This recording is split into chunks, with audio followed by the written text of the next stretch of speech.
We are covering all aspects of life. So we're still here with Rob DeCosta, who's going to not only host the platform. Actually, before we get into your other two shows, I do want to mention our sponsors for tonight.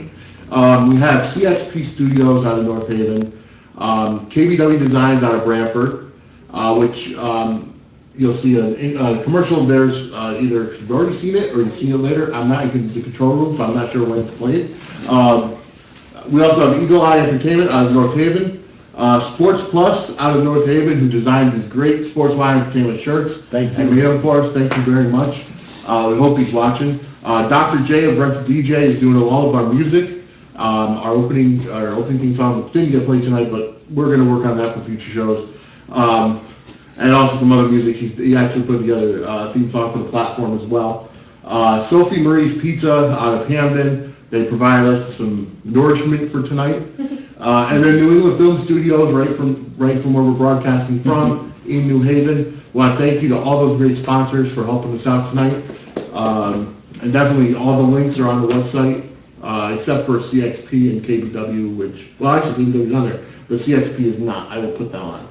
All right, so let's get on to Rob's other shows. I was really interested. You're telling me a little bit about a program, kind of like a leadership circle, I think you were calling it? Absolutely. I'm passionate about leadership. I think that's the missing component in this world. And that's why we have so many misguided people and misguided situations because of lack of leadership. You know, even in homes that we spoke about earlier with the platform being the platform being the foundation of that, and the leadership circle kind of spinning off of that. Trying to develop leaders, inspire people that have gifts. Because the thing is, leadership today is very elusive. It's misunderstood. A lot of people think that management is leadership or administration is leadership, not realizing those are different talents or different gifts. Leadership is on a whole different platform than what they, mark it out to be. So when you take a manager and you put him in a leadership position, he's going to give you what a manager will produce, not what a leader will produce. So therefore, you can never take your, whatever program you have, company or whatever circumstance, you can never take it to the level it needs to go to. And I think that's interesting. I think we've all probably experienced that too in the workplace, where you're in a situation where someone is in charge of a department or a division or, the workplace, and their skills are not necessarily the leadership skills, but they're in that position, so we look to them for that, and it becomes, part of what we expect of them, but that's not really what they're there for. So I think that's an interesting point. Yeah, absolutely. Leadership, I mean, I'm not taking any words out of your mouth or what you were going to say, but I always thought the best managers that I've ever had in jobs are the ones that got right into the thick of things with you. That to me is leadership, not sitting up saying, oh, do this, this. Then another manager comes around saying, do this, do that. And another one comes around, that's mismanaging. That's managing. That's not leadership. Absolutely. I've learned recently about leadership even more. I think managers, they figure out what the problem is, but they don't know how to solve the problem. Leaders are constantly learning. They're innovators. They learn how to teach. They learn how to train people. They learn how to equip people. They learn how to empower people. They also learn how to sign and designate what's good for you. Because what a leader will do is will take the best out of you and will make it flourish. Be putting you in the best situation possible. And leaders will lead by example. Not that leaders are perfect, Right. but what happened is if they make a mistake, a leader will stand up and take ownership. Yeah, that's and a then great you will point. see him develop from that, and you will see changes. So I think the manager will be more trying to let somebody else handle it, or just let things kind of flow the way they're supposed to be, or just trying to make things move along. That would be more your manager. And that would be a detriment to any particular organization that wants to, be foresight, if they want to have foresights or insights, they wouldn't look towards the manager. They would be looking for leaders. But in today's world, it's hard to detect that unless you have those particular eyes to see that. Right, and you can't discern, one from the other a lot of times because we just lump it together in our minds. And I think that's really interesting the way you bring that out, because even just the words, if you separate all the connotations that go with it. Manage has certain implications. Lead has certain implications too, and they're not necessarily the same thing. Absolutely. And it sounds like your background is going to be a great asset to this and really makes sense with the programming, because you said you had a background in psychology, Absolutely, yeah. and then also working, was it the team ministry that you Yeah. said? Team ministry. Plus, I grew up with people mentoring me, so that was a natural transition for me to be a mentor to other people. I watch a lot of sports as well, and I can tell when a guy is winning championship, it's because he's a leader. He's not trying to manage the team, and you can see the difference with the 49ers. That was a major switch there. Yeah. Jim Harbaugh or John Harbaugh, one of those guys, brothers. But he came into a team that he inherited from another guy that was a leader before that, Mike Singletary. Yep. And Mike Singletary managed the guy's talent. But Jim was able to come in and help those guys flourish. Well, and that's a really interesting point too, because, and it's with Jim with the 49ers, and then John's brother was with the Ravens, or is with the Ravens. But Singletary, to my recollection when he was playing, was considered a leader on the field. So it's interesting that it's a different skill set for him to then switch over, not only just to be a coach, but his style of leadership sounds like it potentially changed even in that transition. Yeah. Well, what happened is sometimes you can lead yourself, and maybe you can lead one other person, but to lead a group, a team, and different talents and different personalities is a little bit more difficult. Yeah. And that's why you get into their life. Like Terry, I refer to Terry a lot because Terry was not he didn't come from a formal education, but he knew everybody's personality and character, and he knew how to bring out the best of you. You know, he knows that if you're a tough mental kid, he can yell at you and make certain kind of gesture towards you, and you can be motivated. But he also knows if you're kind of a soft, laid-back individual, he has to rub you in the back a little bit more. So it was a different approach that he had, and he was able to master every single aspect of it where he can bring out the best. Because everything I've learned from him, I've practiced it until this day.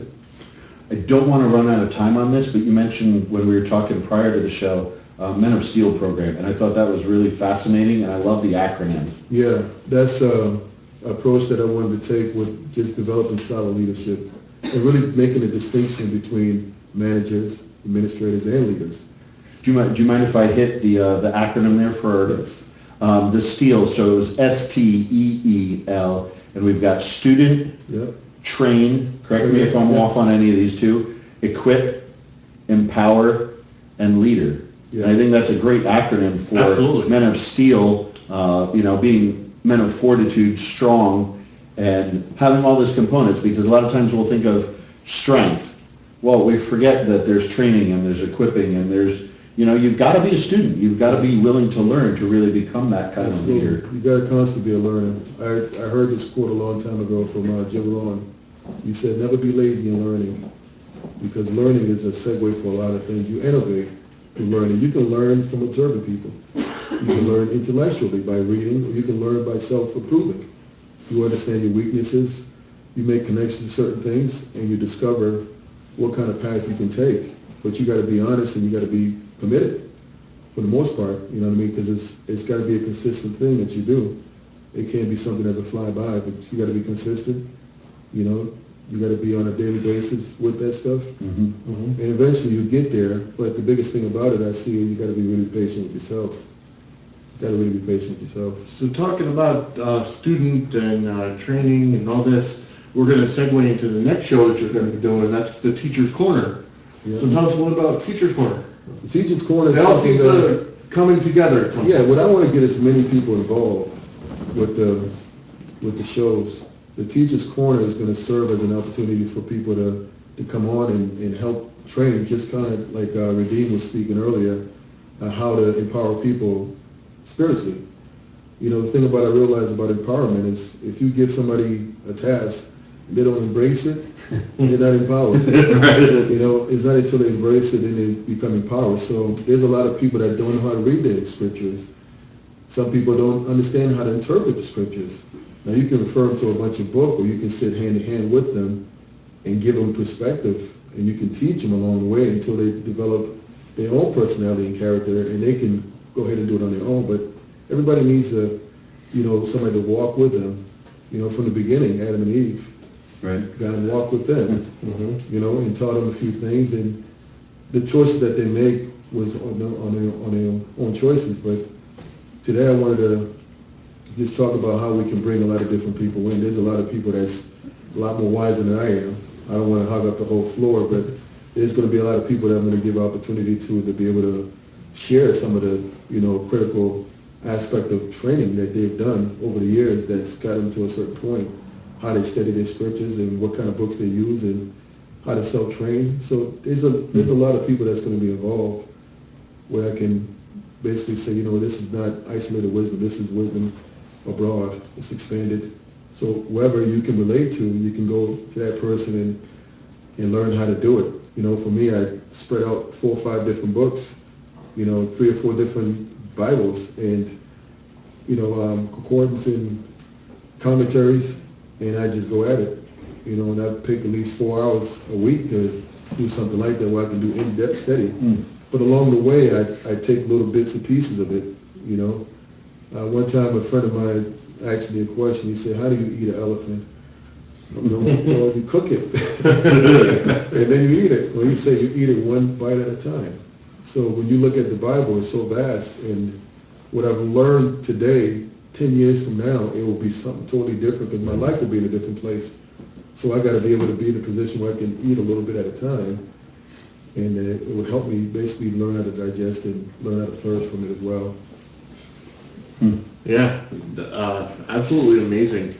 Well, one thing that I was thinking between each of our guests tonight is just building that consistency and really developing your skills over time, whether it be leadership or whether it be, convictions from the Word, like we were talking about with Redeemed earlier, or Nikki talking about training, that it's got to be something you develop that consistency and continue to go at. And I know we didn't have a guest on, but the same thing for football. So, it's Sportswire Entertainment. We're covering the range here, but there's always connections and there's always parallels. And you're talking about the lessons you learned from basketball. And I think anyone who's played in organized sport, especially in school or on a team like that, there's so many lessons you can take away from it, that it's life. It's how do we apply these things to life. And hopefully that's what we're helping you do tonight. And hopefully that's something you'll continue to join us and we can be involved in that with you as well. Absolutely, and I think it's great just going over how to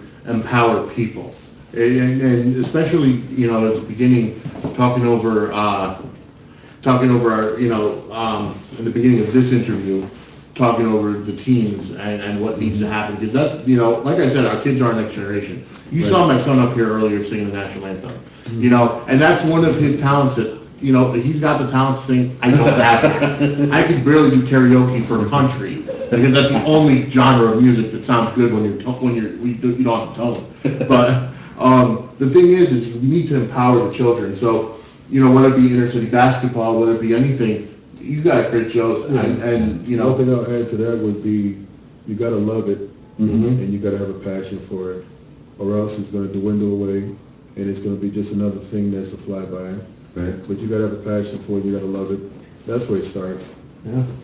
Well, Rob, thank you for coming on. Thank you for having me. Yeah, this was great. Pleasure. All right. And all the information for the platform and the Teacher's Corner and the Leadership Circle will be on Sportswire Entertainment's website. In the near future, we're going to take our final break, and then we'll be back to wrap things up. Stay tuned.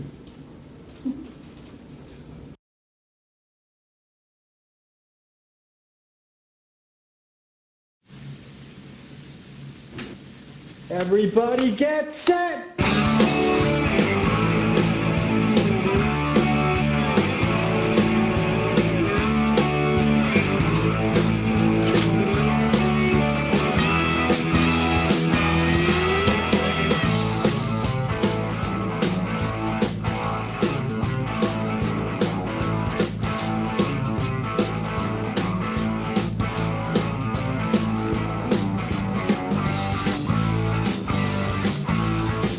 You're on in 3, 2, 1. At New England Studios, stylish models come together with creative photographers and videographers to produce cutting-edge media for portfolios, magazine ads, and video, including movies, TV commercials, and web content.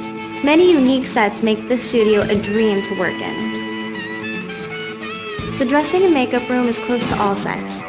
Use your own or our available lighting sets.